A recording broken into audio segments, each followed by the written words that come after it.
30 आणि 31 या सूत्रामध्ये आपण योग साधना करताना किंवा योगाची उपासना करताना जे अंतराय आणि विक्षेप येतात ते पाहिले. पतंजलींनी 30व्या सूत्रामध्ये 9 अंतराय सांगितले आणि 31व्या सूत्रामध्ये 5 विक्षेप सांगितले. याचा अर्थ आपण जेव्हा ध्यान लावू त्यावेळेला संभाव्य अडथळे काय येऊ शकतील त्याबद्दल त्याने इथे आपल्याला एक यादी सादर केली. सूत्र क्रमांक 32 तत्प्रतिषेधार्थम एकतत्वाभ्यासः, यांचे निरसन करण्यासाठी एकतत्वाचा अभ्यास करावा. हे जे अंतराय आणि विक्षेप ध्यानामध्ये अडथळे जे येतात ते नाहीसे करण्यासाठी आता पतंजली आपल्याला उपाय सांगतायत. आणि उपाय सांगण्याआधी प्रथम काय करा तर एकतत्वाचा अभ्यास करा ते सांगतायत. आणि मग तुम्हाला ते उपाय सांगणार आहेत, एक साधना सांगणार आहेत की अडथळे कसे दूर होतील. एकतत्वाचा त्याने अभ्यास करायला सांगितलं. आता वास्तविक पाहता एकतत्व याचा नेमका अर्थ पतंजलीने काही सांगितलेला नाहीये आणि त्यामुळे याच्याबद्दल अनेक प्रकारचे मतप्रवाह आहेत. जसा जो मनुष्य असेल तसं त्याला ते सुचतं. भक्ती मार्गी काहीतरी वेगळं सांगतील, ज्ञान मार्गी जे आहेत ते काहीतरी वेगळं सांगतील, योग मार्गी काहीतरी वेगळं सांगतील. मला स्वतःला एकतत्वाचा अभ्यास म्हणजे काय वाटतं ते मी तुम्हाला सांगणार आहे. मला स्वतःला असं वाटतं की आपण सर्वजण हे नेहमी भूतकाळ आणि भविष्यकाळ याच्यामध्ये भटकत असतो. काय घडून गेलं आणि काय घडायला पाहिजे आहे किंवा पाहिजे, आपली इच्छा काय आहे, पुढे काय घडावं याच्यामध्ये आपण सतत रममाण असतो. आणि नेहमीच बराचसा आपला जो आयुष्याचा वेळ आहे तो सगळा भूत आणि भविष्य याच्यामध्ये निघून जातो. काय काय घडलं मागे याच्या स्मृतीमधून लहरीच्या लहरी वाहत असतात, सतत लाटावर लाटा येत असतात आणि आपण त्याच्यामध्ये रममाण असतो. तसंच पुढे मला काय मिळावं, माझं जीवन कसं व्यतीत व्हावं या संबंधी आराखडे किंवा मनोराज्य म्हणा त्याच्यामध्ये आपण गर्क असतो. आणि नेहमीच वर्तमान काळामध्ये प्रत्यक्ष जे आपण जगत असतो तो जगायचा जो कालावधी आहे त्याचा आनंद घ्यायला आपण नेहमीच मुकतो. कारण भूत आणि भविष्य याचे जे वेध आहेत ते वर्तमान काळात आपण प्रत्यक्ष जगत असताना घेतले जातात. त्यामुळे समोर जे आहे त्याचा आनंद घेणं दूर राहून जातं. आणि म्हणून मला स्वतःला असं वाटतं की एकतत्वाचा अभ्यास म्हणजे वर्तमान काळात कसं काय स्थिर राहायचं, त्याच्यामधला आनंद कसा घ्यायचा, आपण आता या क्षणाला जे करत आहोत त्याच्यामध्ये आपलं लक्ष एकचित्ताने एकाग्र कसं व्हायचं याचा अभ्यास करायला पाहिजे. आणि तोच योगशास्त्राला पुढे आपल्याला उपयोगी होईल. याच्यासाठी योग साधना हे शिबिर तुमच्यापैकी ज्यांनी केलंय, बऱ्याच जणांनी केलंय, तिथे मी हे सगळं सांगतो की योगक्षण ही क्रिया शिकवली जाते. म्हणजे आपण श्वास घेतो आणि श्वास सोडतो, तसंच श्वास सोडतो आणि श्वास घेतो याच्यामध्ये क्षणभर अंतर असतं, त्याच्यावर लक्ष केंद्रित करायचं एक साधना असते. तसंच सोहम ध्यान तिथे शिकवलं जातं. आणि दुसरी महत्वाची सगळ्यात गोष्ट म्हणजे साक्षी भाव ठेवून दररोज बदलता 1 तास विपश्यना करावी. योग साधना या माझ्या पुस्तकामध्ये त्याचं मी विस्तृत विवेचन केलेलं आहे की दररोज निदान थोडा वेळ तरी 1 तास नाही जमलं 15-20 मिनिटं जसं जमेल तसं बदलता घ्यायचा तास रोज वेळ बदलती घ्यायची एकापुढे एक. आणि साक्षी भावाने तिथे आपण नेहमी त्या वर्तमान काळामध्ये स्थित राहायचं. आत्ता इथे मी आता काय करतोय किंवा काय करते त्याच्यामध्ये पूर्ण लक्ष केंद्रित करायचं आणि ते सुद्धा साक्षी भावनेने. एक 15-20 मिनिटं जरी रोज असं केलं तरी सुद्धा एकतत्वाचा भरपूर अभ्यास होतो. आणि या एकतत्वाचा अभ्यास करताना आपल्याला फायदा याचा असा होतो की जेव्हा आपण ध्यानधारणा करतो त्यावेळेला आत्म्यावर चटकन लक्ष केंद्रित होतं, त्या धारणेवर चटकन लक्ष केंद्रित होतं, मनामध्ये विचार येत नाहीत. कारण आपल्याला ती सवय झालेली असते की निदान दिवसभरात थोडा वेळ तरी, मी 1 तास लिहिलाय त्या पुस्तकात, सुरुवात 15 मिनिटांनी करावी, हळूहळू ते 1 तासावर पोहोचावं आणि मग ती सवय लागते. आणि ही जी सवय आहे ही ध्यानाला अतिशय उपयुक्त पडते. आणि त्यामुळे या ध्यानाच्या वेळेला जे मगाशी त्याने अंतराय आणि विक्षेप सांगितले, 9 अंतराय आणि 5 विक्षेप की जे अडथळे येतात ते येईन असे होतात. यामुळे मन एकचित्त आणि एकाग्र चटकन होतं. अर्थात ही विपश्यना जी काही मी आता सांगितली हे मी तिथेही नेहमी सांगतो, हे आचरणात आणायला अतिशय कठीण आहे. थिअरी पटकन समजते, त्यापेक्षा तिथे कुठे बाहेर जे तुम्ही जाता अनेक ठिकाणी विपश्यनाचं केंद्र आहे, तिथे बसून ठेवतात तुम्हाला तास 2 तास 3 तास सुद्धा, स्वस्त नुसतं बसून राहायचं. या मानाने ते बरं वाटतं का?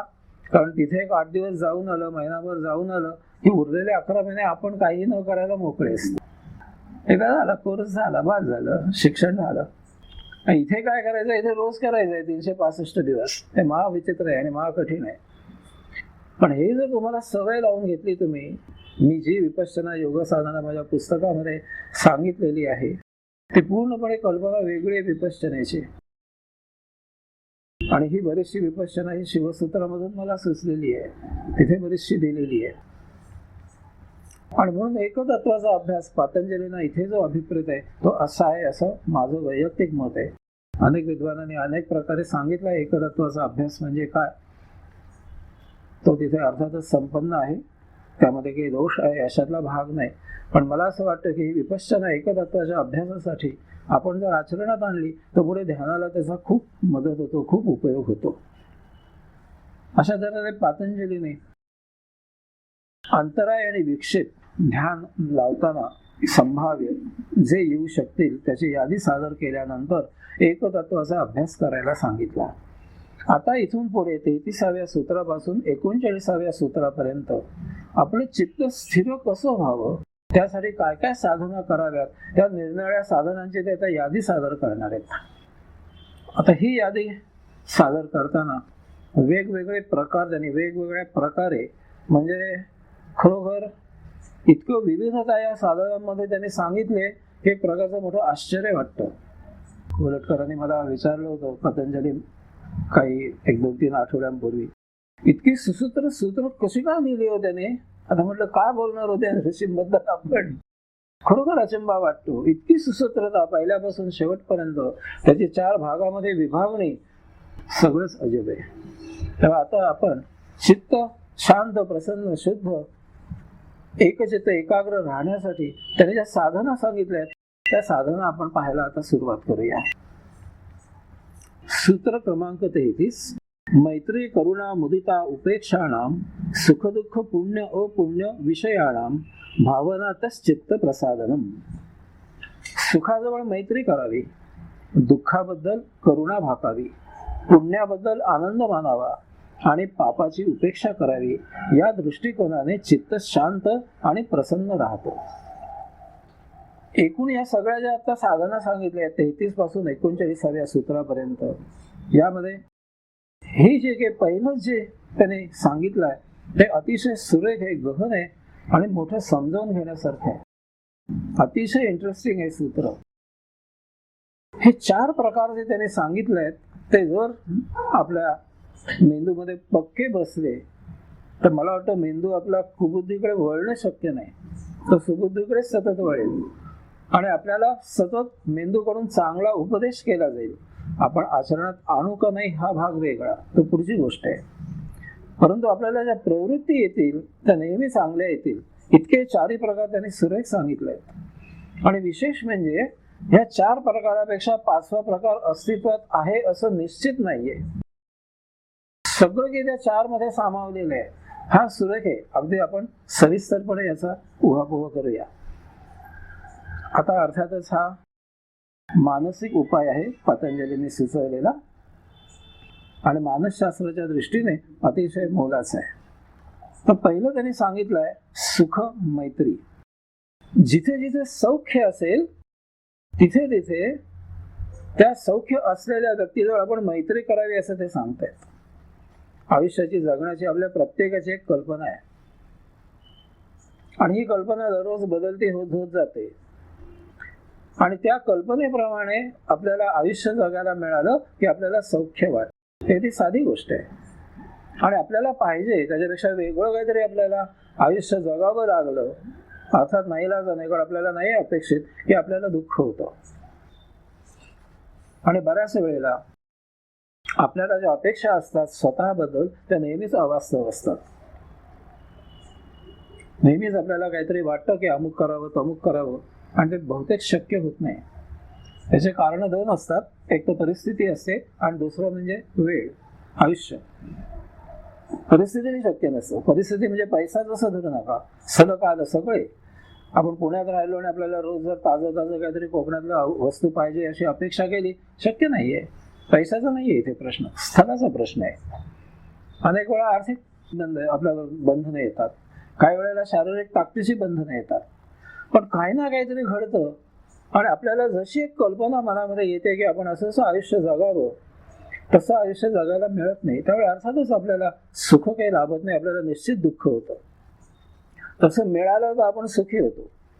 पण त्यामुळे होतं कसं की आपल्याला एखादी गोष्ट अशा प्रकारे आपण जगावी अशी अपेक्षा असल्यावर, त्याच प्रकारे दुसरा जेव्हा स्वतः प्रत्यक्ष जगतो त्याप्रमाणे, तेव्हा निश्चितच आपल्याला मत्सर निर्माण होतो मनामध्ये की मला सुद्धा असंच पाहिजे होतं जगाला, मला असंच पाहिजे होतं. हा बघा, याला मिळालं ते प्रत्यक्ष. आत असूया निर्माण होऊन जाते, चमकून जातो मत्सरात. तुम्ही तर व्यक्त नाही करणार सभ्यतेमुळे, पण संपून जातं. आता याच्यामध्ये पुन्हा प्रकार आहेत.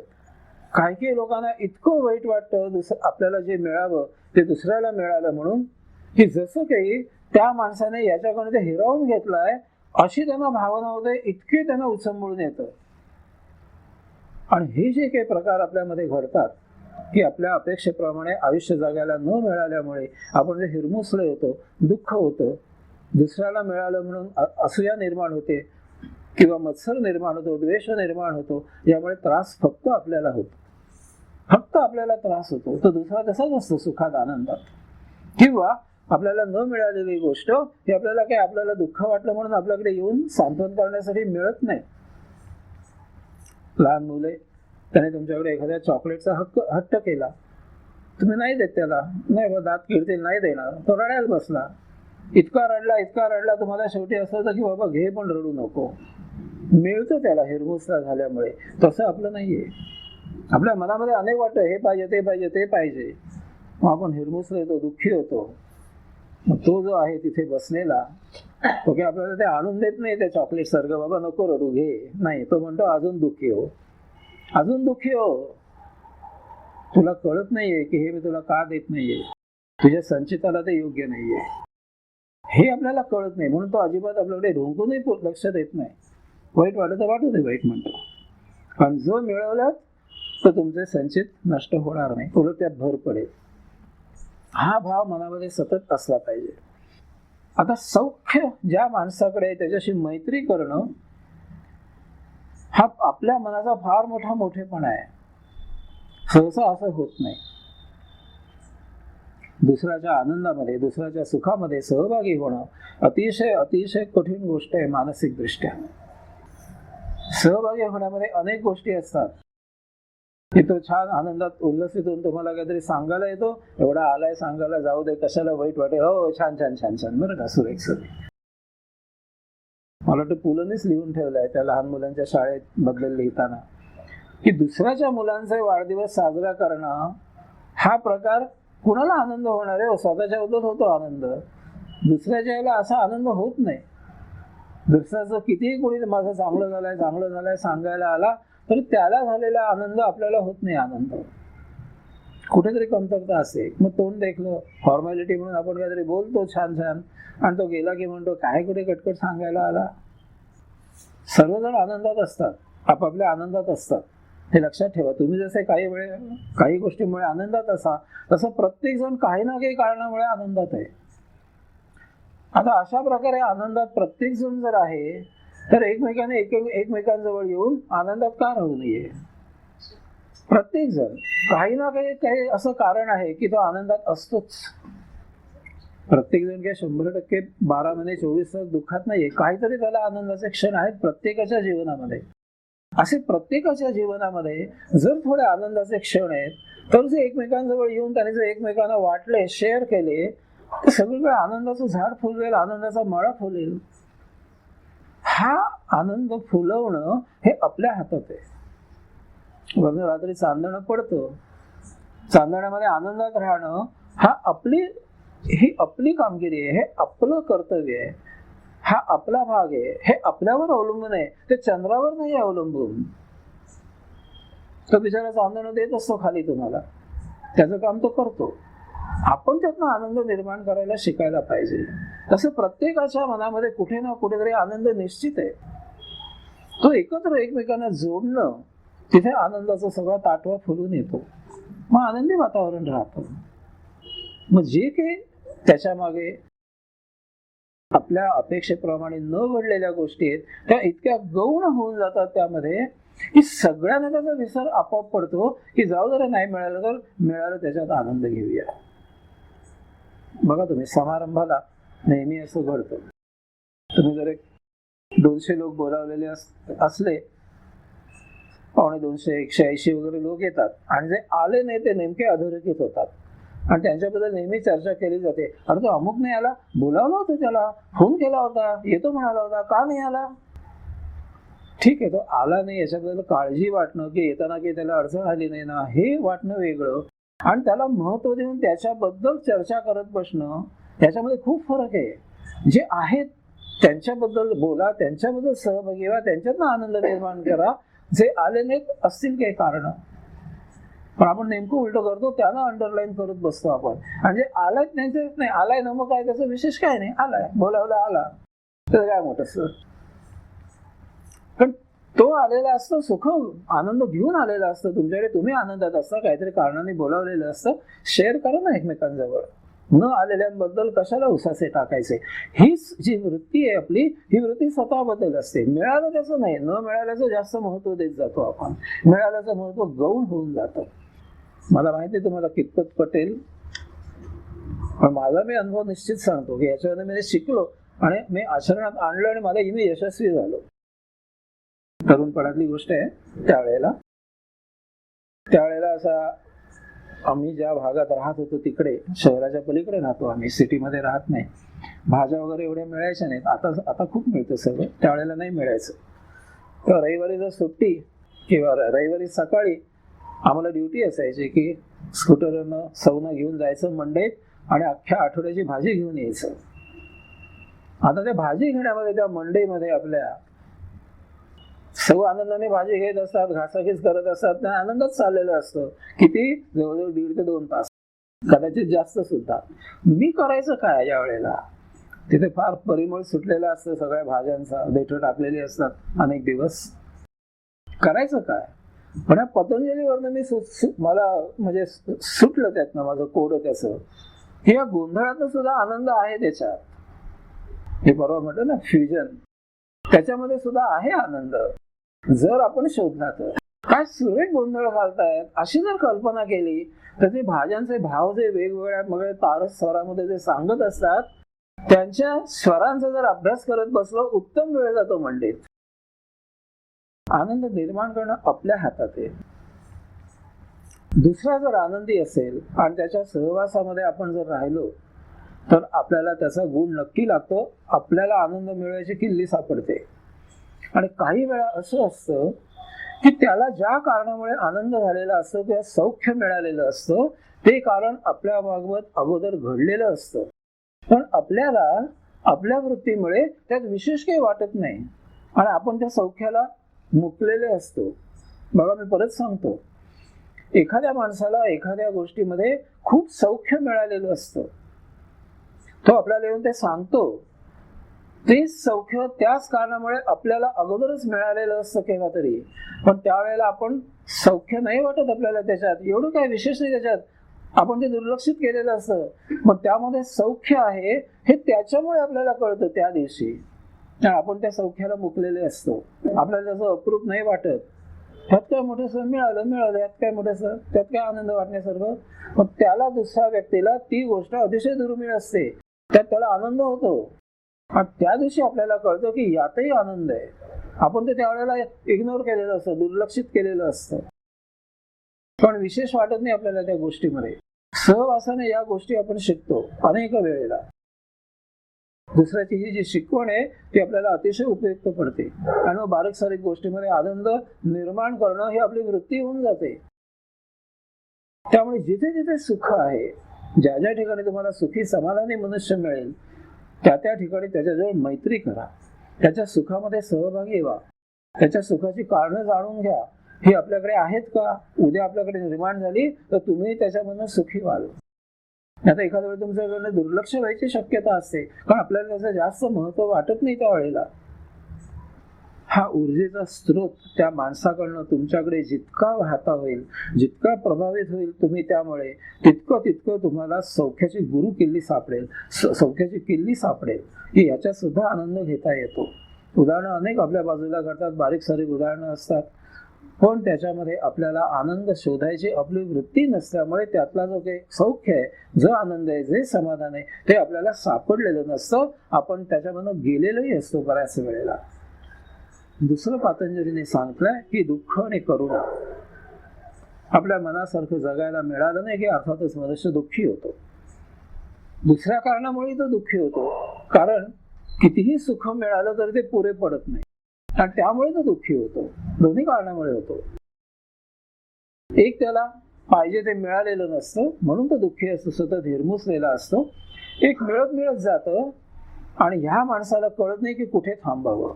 मिळताय त्याला आणि पुढचं क्षितिजासारखं धावत सुटतं सुख्याच्या सौख्याच्या मागे, आणि म्हणून तो दुःखी होऊन जातो. जे काही मिळालेलं आहे आपल्याला सहजगत्या समोर, नियतीने जे समोर ताट वाढून आणले, त्याच्यामध्ये समाधानी राहणं ही आपली वृत्ती असत नाही, ती असायला पाहिजे.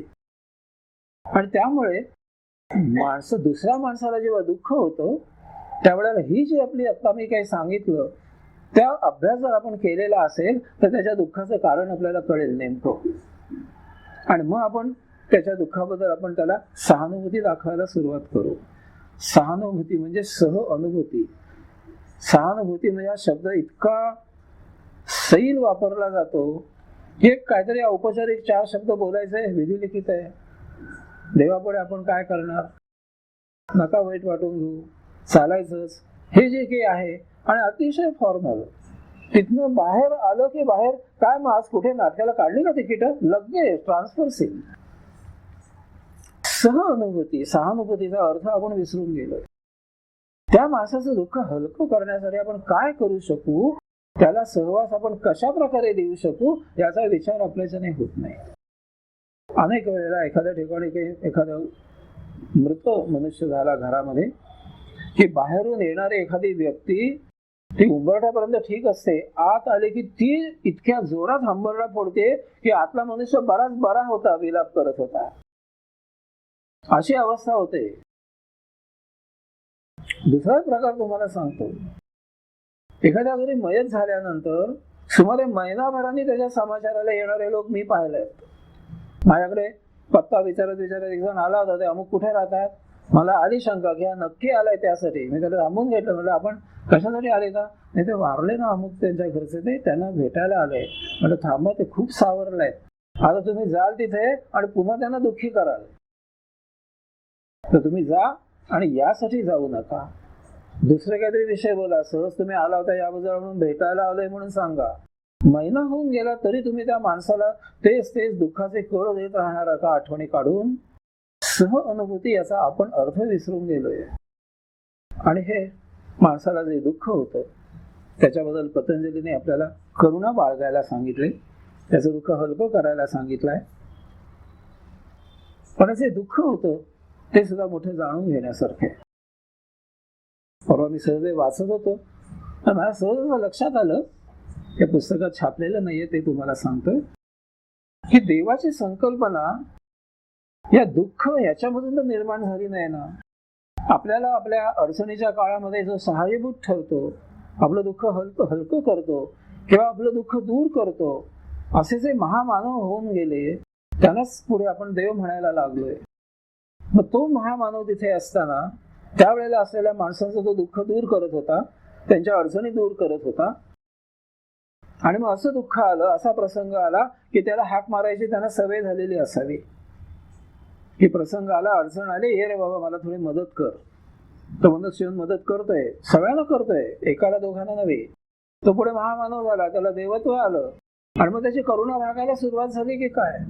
कारण आपण 99% देवाची आठवण फक्त अडचण आल्यावर होते. ठेस लागली की देवा रे देवा, काही वाईट घडलं की देवा रे देवा, चांगलं घडलं की माझ्या कर्तृत्वाने मी केलं, माझ्या अंगात ताकद आहे. दुःख आणि अडचणी देवाची आठवण करून देतात नेहमी. म्हणजे देवाची कल्पना दुःखातून निर्माण झाली की काय, हा विचार करायची वेळ आली. इतके आपण दुःख आणि देव या दोघांचं इतकं आपण एकमेकात मिसळून टाकलाय की जरा काही झालं की देवाचा धावा करायचा. बाबा ये, मला अमुक आहे, मी असं काय तसं काय, आहेस कुठे तू आहेस की नाही अशी शंका यायला लागते. कारण का, माझं दुःख निवारण होत नाहीये तू असून, तर तू मुळात आहेस का नाही अशी शंका निर्माण होते लोकांना. आणि याच्यामधूनच देव निर्माणही झालाय.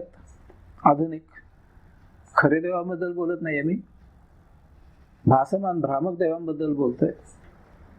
इथे असंच सांगतात, समाजाच्या कल्याणासाठी आम्ही आलोय, लोकांची दुःख दूर करायला आलोय. म्हणजे त्यांचं प्रेम समाजावर नाहीये, व्यक्तीवर नाहीये, त्यांच्या दुःखावर आहे. आणि मग हे दुःख सुरू असल्याशिवाय त्यांना त्यांची सेवा करता येत नाही. एक पारंपरिक कथा सांगितली जाते कुत्र्यांच्या दुनियेतली. कुत्र्यांचं दुनिया, कुत्र्यांचं साम्राज्य. त्याच्यामध्ये एक कुत्रा मोठा साधू होता. सगळ्या कुत्र्यांना उपदेश करायचा की बाबांनो नका भुंकू रे, काय जरा कुठे खुट्टा आवाज आला की आपलं भुंकच सुटायचं. जरा बघा ना कशामुळे आवाज आला, काय आला. कुठेतरी काहीतरी वरनं काहीतरी झाडावरनं आंबा पडलेला असतो, तुम्ही कशाला भुंकताय त्याच्यावर. दिसलं की भुंकायचं, दिसलं की भुंकायचं. बरं, एक कुत्रा दुसरा समोर आला की तोही भुंकत सुटतात एकमेकांवर. तुम्ही का माणसं आहात का समोरासमोर आल्यावर एकमेकांना भांडत बसायला? कशाला भुंकता. उपदेश करत होता तो त्यांना, चांगला उपदेश करत होता. शांत राहा, मौन राहा, काही घडलं की विचार करा. हा, तुमच्या अंगावर कोणी आलं, संरक्षण करायचं आहे, मग तुम्ही भुंका, त्याला पिटाळून लावा, संरक्षणासाठी भुंका, ते ठीक आहे, समजू शकतो. पण उगाच भुंकत सुटता आपले काही कारण नसताना. शांत राहा, मौन राहा, असा तो नेहमी उपदेश करायचा. मग शेवटी कुत्रेच ते, त्यांचं शेपूट वाकडं ते वाकडच.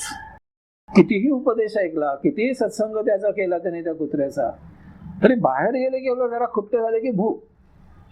ते करून झाल्यावर लक्षात यायचं, अरे आपल्याला ते गुरुदेव आपले असं सांगतात आणि आपल्यात काही सुधारणा होत नाहीये.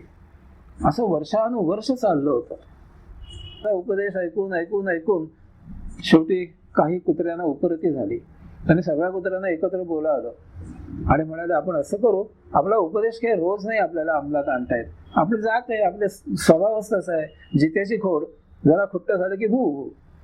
तर निदान एक दिवस तरी आपण असं पाळूया की आपण अजिबात भुंकायचं नाही. एक दिवस फक्त, आठवड्यातनं एक वार कुठला तरी ठरवू. कुत्रे म्हणाले, आठवड्यातनं एक वार फार होतो, आपण महिन्यातनं एक वार ठरवूया. फार होतं, नाही, शक्य नाही होणार, हे अति होतं हे. तो म्हणाला, चला बाबा सुरुवात तर करू, महिन्यातनं एक कुठला तरी आपण दिवस पक्का ठरवू.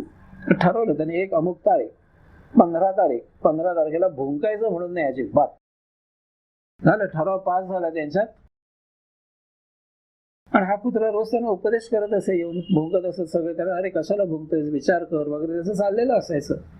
15 तारखेला स्नान संध्या वगैरे सगळं आटपून सुचिर्भित होऊन हा बाहेर पडला, साधू महाराज, कुत्रे महाराज. सगळीकडे नीरस शांतता, कोणी भुंकायला तयार नाही. सकाळ झाली, भटकतोय या टोकापासून त्या टोकापर्यंत, या गल्लीतून त्या गल्लीत. सगळे कुत्रे कसे शांत शांत बसलेले आहेत, एक भुंकायला तयार नाही कुत्रा. पंचायत आली मोठी, त्याला वेळ लागायची वेळ आली, कारण रोज ऐकायची सवय आहे आणि त्याला सांगायची सवय आहे, अरे का भुंकतोयस, काय घडलं, तुझा काही संबंध आहे का याच्याशी, नको भुंकू, हे कारण आहे का. कोणी कुत्रे भुंकत नाहीत आज. बेचैन झाला, इतका बेचैन झाला, इतका बेचैन झाला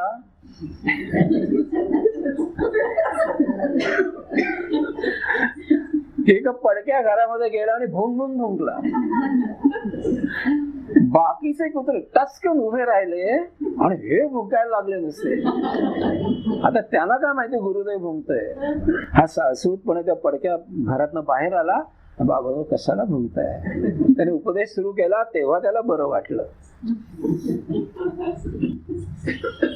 आधुनिक देवदेवता ह्या अशा आहेत, तुम्हाला तळागाळात कायम ठेवल्याशिवाय ते पुढारी होऊ शकत नाहीत, ते देव होऊ शकत नाहीत. तुम्ही जर सगळे सुधारले, चांगले झालेत, तर त्यांना काम नाही राहणार हो. करायचं काय? निवडणूक लढवायची कशी? कुठल्या मुद्द्यावर? खड्डे पाहिजेतच, ते बुजवण्यासाठी आम्ही येतोय. खड्डे नष्ट झाले तर निवडणूक लढवायची कशी? सगळं सुजलाम सुफलाम झालं तर मोठा प्रश्न येईल त्यांना. कायम उकरत राहायचं. तुम्ही ओरडत राहायचं आणि त्याने देवत्व स्वतःवर आणायचं. अशा प्रकारचे करुणा द्यायची आता आपल्याला सवय झालेली आहे. तेव्हा आपण अशी सवय लावायची, आपल्यामध्ये दुःख निर्माण न होण्यासाठी. आपण नेहमी असा विचार करतो की एवढी गोष्ट घडली ना की मग सगळं आपलं ठीक होईल. तोपर्यंत तुम्ही दुःखी राहता. बघा, अनेकांच्या मनात येतं की एवढा माझा व्यवहार झाला की सगळे प्रश्न मिटतील, आर्थिक विवंचना मिटेल, मग मी कसा आनंदात आणि सुख समाधानात राहील. पण तो व्यवहार होईपर्यंत तुम्ही दुःखीच राहणार. याऐवजी याच्यामधून आपल्याला असं शिकायचं आहे की तुम्ही समाधानी आणि आनंदात राहा, परिस्थिती आपोआप सुधारेल. नंतर परिस्थिती सुधारायची वाट बघू नका समाधानात राहण्यासाठी. आपण उलट करतो नेहमी.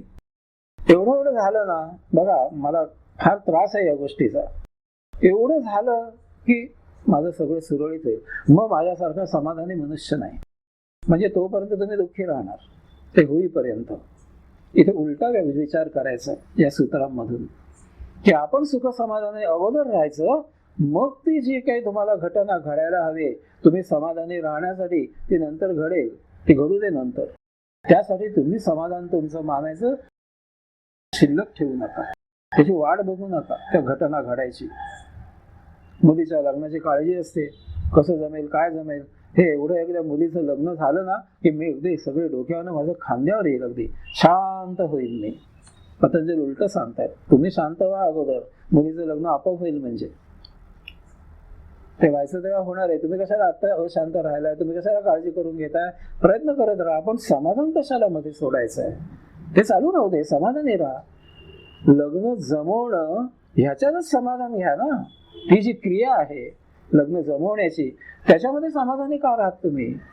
त्याच्यामध्ये समाधान शोधा. प्रत्येक ठिकाणी समाधान शोधता येतं. याला सह अनुभूती म्हणायचं. दुःखी माणसाला अशा प्रकारे तुम्ही जर समजावून सांगितल्या 4 गोष्टी,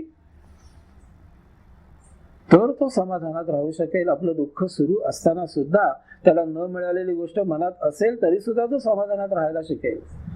की मिळवण्यामध्ये सुद्धा एक समाधान आहे. मिळालं की समाधान आहे असं नाही, ते मिळवत राहण्यामध्ये सुद्धा समाधान आहे. मग त्याची एकदा गोडी लागली की तुमच्या मनामध्ये असंख्य उपभोग येऊन देत, मालिकेच्या मालिका. ते मिळवण्यामधलं तुम्ही समाधान घेत राहाल, मग तुम्हाला न मिळवल्याचं दुःख नाही होणार. मिळवण्यामध्ये आनंद घेत राहाल, त्या प्रोसेसमध्ये तुम्हाला आनंद वाटायला लागेल. त्यामुळे न मिळाल्याचा जो भाग आहे त्याच्याबद्दल जे तुम्हाला काही वाटतं ते वाटणं बंद होऊन जाईल याच्यामध्ये, कारण मिळवण्यात आनंद वाटायला लागला. अजून जे मिळायचं आहे त्याच्यामध्ये आनंद मी मिळवण्याच्या वेळेला घेईन, मग त्याच्याबद्दल दुःख वाटणंसं होतं. तेव्हा पतंजली सांगतायत की जसं एखादा रोग तुम्हाला झाला की दुसऱ्याला पसरतो, दुसऱ्याला झाला की तिसऱ्याला पसरतो. ते डोळे आले की सगळ्यांचे डोळे येतात ना एकमेकांकडे पाहिलं की, कसं येते. तसं तुम्ही आनंदी राहा, तुमचा आनंद आपोआप पसरत जाईल सगळ्यांकडे. पण थोडं सह अनुभूती याचा अर्थ लक्षात ठेवा. जे दुःख असेल तिथे करुणा दाखवा, सह अनुभूती घ्या त्याच्याजवळ. एकमेकांचा आनंद एकमेकांना वाटा आणि सगळे आनंद पसरत जाऊ दे. आनंदाचा म्हणजे रोगराई जशी पसरते तसा आनंद पसरत जाऊ दे. तिसरं ते सांगतायत, जिथे पुण्य असेल तिथे तुम्ही आनंद व्यक्त करा. कोणी काही चांगलं कर्म केलं की मनापासून त्याची दाद द्या. तुमचा मुलगा पहिला नंबर आला परीक्षेमध्ये, आनंदाने तुम्ही पेढे वाटालच हो, पण शेजारचा मुलगा पहिला आला म्हणून तुम्हाला तितकाच आनंद वाटायला पाहिजे. तशाच प्रकारे तुम्ही पेढे वाटायला उद्युक्त झाला पाहिजे. आणि ह्या अशा प्रकारच्या आनंदामध्ये शुद्धता आहे. स्वतःला की चांगलं झालं की स्वाभाविक आहे तुम्हाला आनंद होणारच आहे, पण हा आनंद सर्वव्यापी झाला पाहिजे. कुणालाही आनंद वाटू दे, तुम्हाला त्यात आनंद तेवढाच वाटायला पाहिजे, त्याच्या इतकाच. इथपर्यंत तुमची मजल गेली पाहिजे. जिथे जिथे पुण्य होईल तिथे तिथे तुम्हाला आनंद वाटायला पाहिजे. बऱ्याच वेळेला अशी सवय असते आपल्याला की एखाद्यानं की चांगलं काम केलं, बघा हे रोज घडतं आपल्या जीवनामध्ये. पुण्य आणि आनंद याचा अर्थ समजावून घ्या. इथे बऱ्याच वेळेला एखादा मनुष्य काही चांगलं काम करतो आणि तो तुम्हाला सांगतो की आज मी असं असं केलं.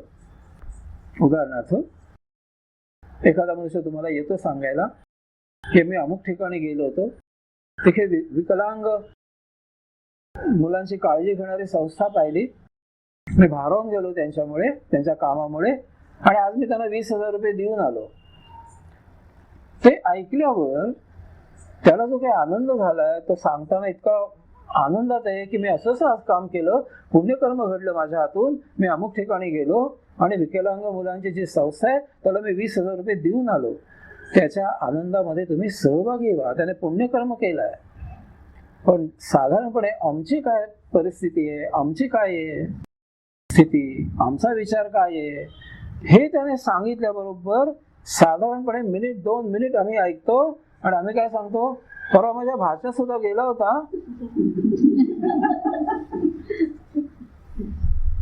मला ते पुढे बोलायची गरजच नाहीये. तो एका अनाथालयात गेला होता, तिथे त्याने 25,000 रुपये देऊन आला, हे आम्ही त्याला सांगणार. अशी 1, 2, 3 त्याच्या पुढे उदाहरणं ठेवून त्या माणसाला खुजा करून टाकायचं कुणीकडनं. ही वृत्ती सर्वसाधारण आपल्यामध्ये सगळ्यांमध्ये आहे. पटकन मनामध्ये स्मृती सुरू होते की याला आता मी पॅरलल काय शोधून काढू, आणि कुणीतरी केलेलं, तुम्ही नव्हे, तुमच्या भाचा. आणि भाचा कोण, काहीतरी 2-4 घरं नाती पलीकडे टाकून टाकलेला कुठला लांबचा, तो जवळचा भाचा होतो त्यावेळेला. किंवा याच्या उलट असं जर कुणीही नाही सापडलं, अरे कशाला त्यांना मदत करतो, चोर आहेत एकमेकाचे सगळं, ते काय सगळं त्या मुलांना पोचतं काय, हे वाटेत खातात आणि त्याच्यावर टीका करत बसायचं. तो बिचारा सांगायला आलेला असं माझ्या हातनं पुण्यकर्म घडलं, त्याला आनंद, त्याच्या आनंदामध्ये सहभागी होणं ही अतिशय दुर्मिळ गोष्ट झालेली असते. कुठल्याही प्रकारे अशा वेळेला नकारात्मक वागू नका, दोन्ही प्रकारे. एकतर तुमच्याकडे अनेक उदाहरणं असतात अशा प्रकारची, त्यांच्या आठवणी द्यायच्या आणि त्याला गौण लेखायचं, किंवा त्या संस्थेबद्दल नकारात्मक बोलायचं. दोन्ही प्रकारे केलं जातं.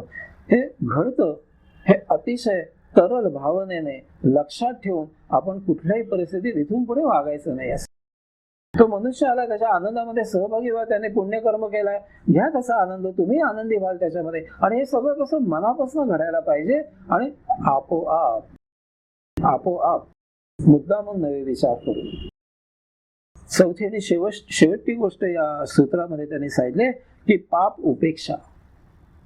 जिथे जिथे पाप घडलेलं असेल, जिथे जिथे वाईट गोष्ट घडलेली असेल, त्याची उपेक्षा करायला शिका.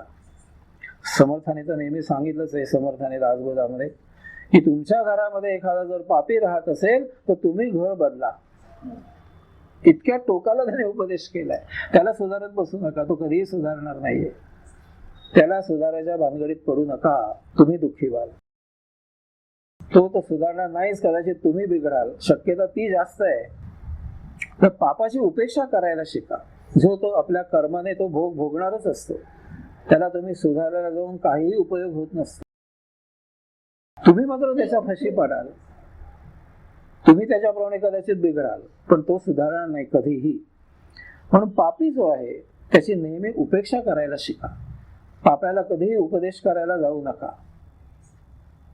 ज्याला उपरती होते तो तुमच्याकडे आपणून येतो, तो आपल्या पापाचा घडा वाचतो आणि सांगतो, बाबा रे मला यातनं बाहेर काढायला मदत कर. ती गोष्ट वेगळी असते. पण तुम्हाला एखादा मनुष्य पाप कर्म करताना आढळला तर त्याला सुधारायला जाऊ नका. त्याच्यामुळे इतरांना त्रास कसा होणार नाही याचा बंदोबस्त करा, त्यासाठी इतरांना सावध करा. पण त्याला तुम्ही सुधारायला गेलात की तुम्हाला दुःख हे ठेवलेलंच आहे. कुठलाही दारुडा, कुठलाही असू दे, कुणाच्याही घरातला असू दे, तुम्ही त्याला जर उपदेश करायला गेलात तर तो तुम्हाला पहिलं वाक्य सुनावतो की मी दारू काय फुल्याच्या पदरची पितो का, मी माझ्या पदरची पितोय, मी माझ्या पैशाने पितोय. तुम्हाला 4 शिव्या देऊन तो विचारेल, सांगेल. अशी स्थिती आहे, विचित्र. तो म्हणतो माझ्या हाताने मी पाप करतोय, तुला काय करायचं आहे, भोगायचं मी नंतर बघेन, तुला काय पडलंय त्याचं. तर पापाची उपेक्षा करा असं पतंजली सांगतात. हे 4 गोष्टी त्याने इथे सांगितल्या आहेत, अतिशय सुंदर. सौख्याच्या जागी मैत्री करा, दुःखाच्या जागी करुणा, पुण्याच्या जागी आनंद व्यक्त करा आणि पापाची उपेक्षा करा. हे 4 प्रकार तुमच्या जीवनामध्ये तुम्ही जर सतत लक्षात ठेवले आचरण करताना, तर ध्यान लावताना ज्या काही अडचणी येतात, विक्षेप निर्माण होतात, तुमचं मन त्यावेळेला जे खट्टू झालेलं असतं, दुसऱ्याला काहीतरी केल्यामुळे, दुसऱ्याला काहीतरी बोलल्यामुळे, ते होणं पूर्णपणे बंद होऊन जाईल. पण ध्यानामध्ये त्यावेळेला नेमका या आठवणी येतात आणि आपलं ध्यान लागत नाही. कोणाला तरी तुम्ही चांगलं काहीतरी सांगायला जाता आणि तो मनुष्य तुम्हाला धुडकावून लागतो आणि तुम्हाला वाईट वाटतं त्याचं. पण असं होतं, हे यामुळे होतं. पण नंतर तुमचं लक्ष लागत नाही, तिथे आपल्याला काहीतरी उलटसुलट ऐकावं लागलं. हे मनामध्ये जास्त वास्तविक तुमचा दोष काही नसतो, तुम्ही काहीतरी चांगलं करायला गेलेले असता, पण त्याचं महत्व दुसऱ्याला नसतं.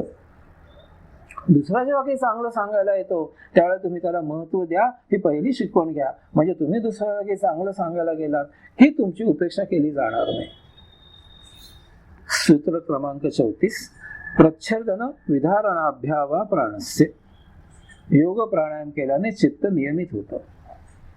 अर्थातच शिबिर ज्यांनी केले त्यांना प्राणायामाबद्दल आणि काही सांगायची गरज नाहीये. प्राणायाम मी जो मार्गदर्शन करतो त्याचं योग प्राणायाम असे मी नाव ठेवलंय. प्राणायाम अनेक प्रकारे, अनेक वेगवेगळ्या प्रकारे शिकवला जातो संबंध भारतामध्ये.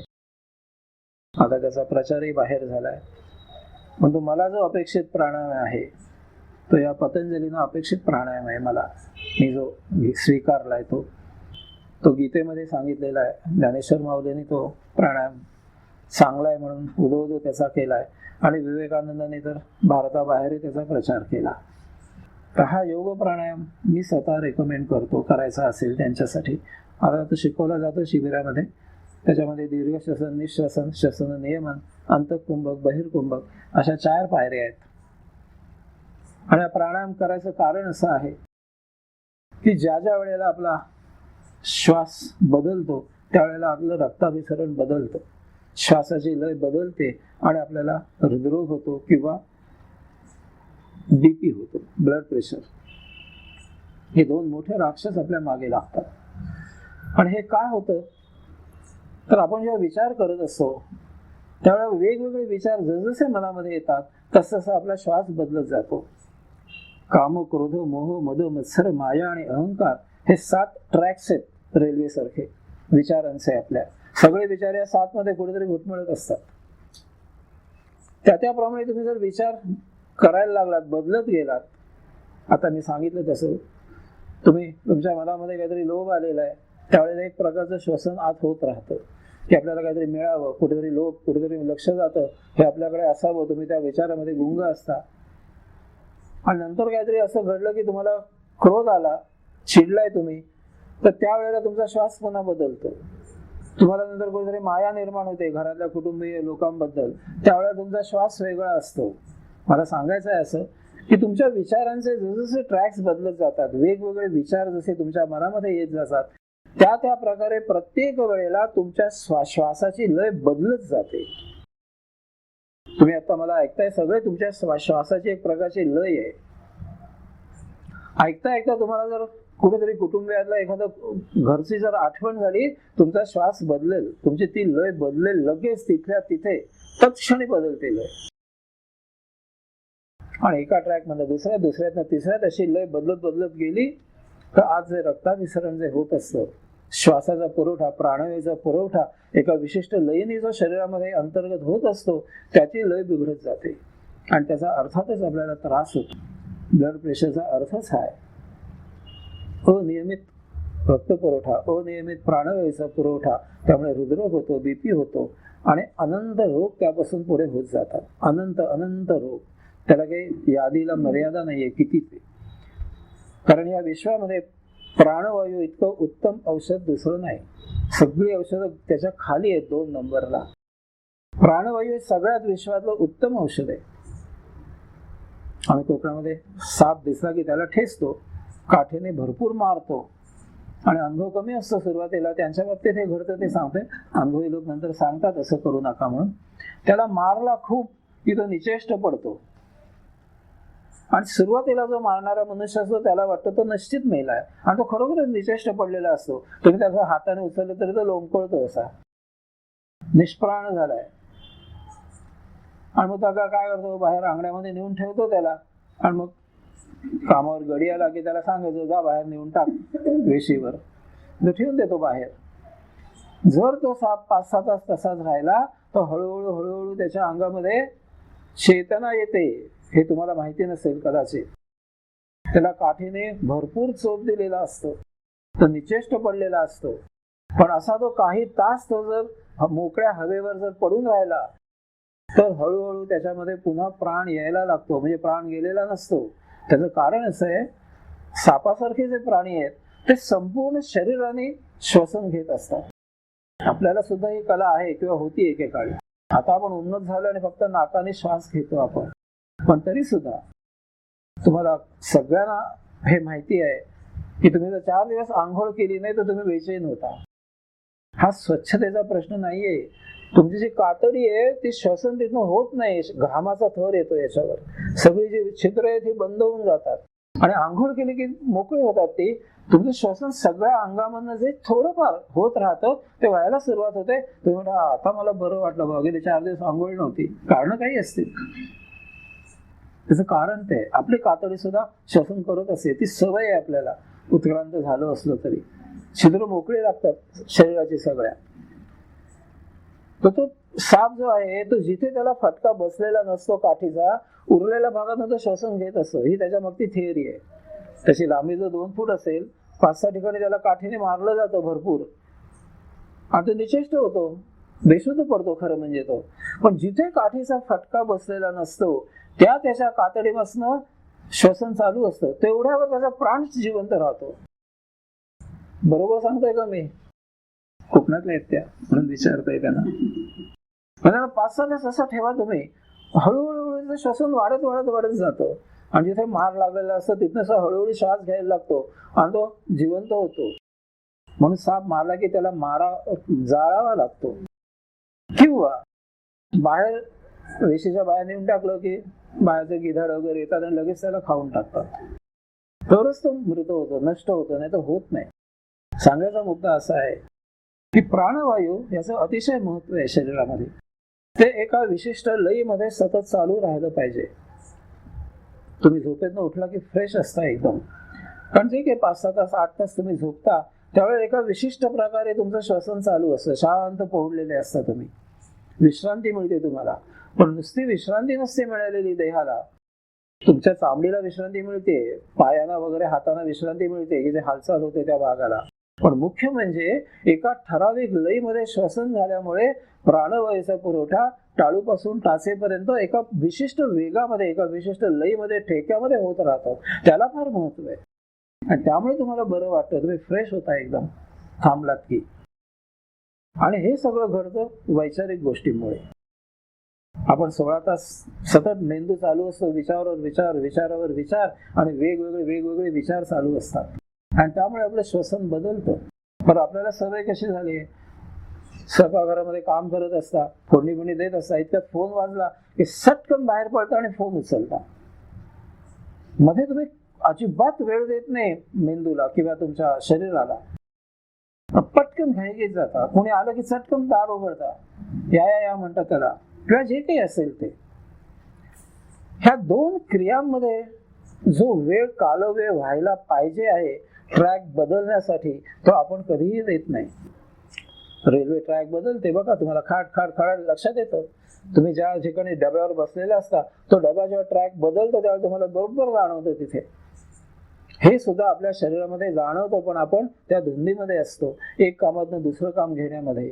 तुम्ही स्वयंपाकघरामध्ये भाजी चिरताय, फोन वाजला की तशीच टाकता आणि पटकन जाता आणि फोन उचलता. हा ट्रॅक बदलायला मध्ये जो वेळ जायला पाहिजे आहे तो आपल्याकडनं दिला जात नाही, म्हणून श्वसन बिघडतं. या प्राणायामाच्या प्रक्रियेमुळे जी काही विशिष्ट आपल्या ऋषीने हा प्राणायाम जो आपल्याला शोधून दाखवलाय, त्यामुळे काय होतं, तुम्ही जर 2 वेळा प्राणायाम केला, संधी कालामध्ये करावं असं आहे. संधी काळ म्हणजे सूर्योदयाच्या आधी उषट कालामध्ये आणि सूर्यास्तानंतर संधी कालामध्ये, त्याला आपण तिन्ही सांजा म्हणतो. हे 2 संधी काल असतात. त्यामध्ये तुम्ही जो प्राणायाम केला तर एकदा केलेला प्राणायाम हा 12 तास टिकतो. एकदा तुम्ही प्राणायाम केला की त्याचा परिणाम तुमच्यावर 12 तास राहतो. हा परिणाम म्हणजे काय असतो, तर त्या प्राणायाम करताना तुम्ही एक ठराविक लय देता या शरीराला आणि मग तुम्ही ज्या वेळेला एक काम सोडून दुसऱ्या कामामध्ये जेव्हा पळता ना, तेव्हा तुम्हाला स्थिरता येते. आत शरीर त्याप्रमाणे तुम्हाला वेग देत नाही, ते श्वसन त्याच लयीने करतं.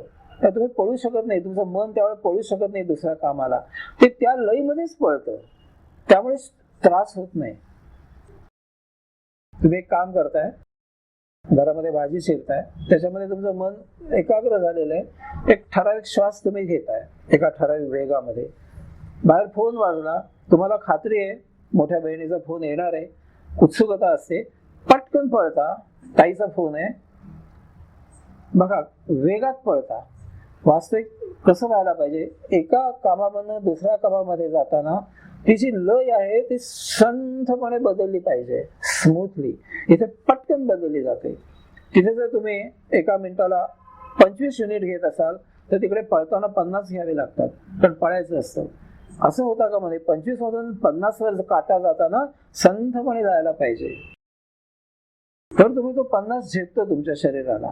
तुम्ही जर प्राणायाम दररोज करत असाल तर त्या शरीराला अशी सवय होते की तो काटा तुमचा 25 वरून 50 वर जाताना शांतपणे जातो. तुम्ही त्या प्रकारे पळत नाही. आहे फोन ताईचा, ठीक आहे घेते ना, एवढं काय, जाऊन घेते, शांतपणा येतो अंगामध्ये. आणि शेवटी जर प्राणायाम तुम्ही पुढे हायर कोर्स केलात तर तो 25 वरच काटा राहतो. तुम्ही तिथे जाता तेव्हा इतके तुम्ही शांत होऊन घेता तो फोन. मनामध्ये स्थैर्य येतं अतिशय, तर तो 25च राहतो कायम करता 12 तास. कुठे घाई गडबड आपल्याला जो उत्स्फूर्तपणा अंगामध्ये तो फटकन एकदम उन्मेष तो येईन असा होतो. आनंद तोच होतो तुम्हाला, पण त्याची जी प्रक्रिया आहे ती बंद होते, त्याच्यामध्ये शरीराला त्रास होतो. आता मला जर तुम्ही इथनं उठायचं झालं तर मी हात इकडे आधार घेतो, कधी कधी गुडघ्याला आधार घेतो आणि उठतो. तुम्ही पटकन उठता, वयाचा परिणाम पडतो. हे जर मी तुमच्यासारखं उठायला गेलो तर इथे बिजागर मला त्रास देईल वयामुळे, कारण ते थकलंय वय वाढल्यामुळे. तुमचं अजून तेवढं थकलेलं नाहीये, तुम्ही सहज उठता, आधार न घेता पटकन उठता. हे जर मी केलं नाही तर मला त्रास होईल. तेच नेमकं तिथे घडतं. तुम्ही शांत एक काम करताय, तिथून एकदम दुसरं काम करायचं आहे, तुम्ही फटकन पळता तिकडे, त्यामुळे श्वसन बिघडतं एकदम. पण हा जो तुम्ही प्राणायाम पुढे हायर कोर्स केला तर अजून तुम्हाला स्थिरता येईल. त्याच लयीमध्ये तुम्ही ते काम कराल जाऊन, ती स्थिरता राहील मनामध्ये. उत्सुकता अशी उचंबळून येणार नाही, आनंद होईल. फोन येणार आहे, हा ताईचा फोन आलाय, निश्चित तिचाच आहे हे मनामध्ये येईल. पण जो आवेग आहे त्या आवेग शाबूत येईल, वेग राहील, त्याचा आवेग होणार नाही. पटापट हे जे मनामध्ये तुमच्या जे ट्रॅक्स बदलत जातात विचारांचे, त्यावेळेला एका विचारातून दुसऱ्या विचारात जाताना तुम्ही संथपणे जाल. करायचं तेच आहे, तिथे जाऊन उचलायचंच आहे फोन, तो काही घ्यायचा नाही अशातला भाग नाही. पण मध्ये गडबड कशाला, ही जी चालली ही धावपळ नृत्य केल्यासारखं घरामध्ये पटपट हे कशासाठी, काही आवश्यकता नाहीये. हा संथपणा प्राणायामामुळे येतो. आणि अशा प्रकारे ही सवय तुम्हाला विचार करायला लागते. वेगवेगळे विचार तुम्ही या लयीमध्ये करत राहता, त्यामुळे श्वसनावर त्याचा परिणाम होत नाही. त्यामुळे रक्ताभिसरण शांत राहतं, प्राणवायूचा पुरवठा सातत्याने राहतो, तुम्ही नेहमी फ्रेश राहता. त्याचं कारण हे सगळं. तर प्राणायाम हा अतिशय महत्वाचा आहे आपल्या एकूणच जीवनामध्ये. विशेष करून आता IT मंडळी अनेक तास काम करतात, डोक्यामध्ये विचार असतात, किंवा ही तुमची प्रोफेशनल सर्व्हिसेस देणारे चार्टर्ड अकाउंटंट्स किंवा आर्किटेक्ट असतात, ते अभिनय करणारे, त्यांची तर आणि पुढची मजल आहे.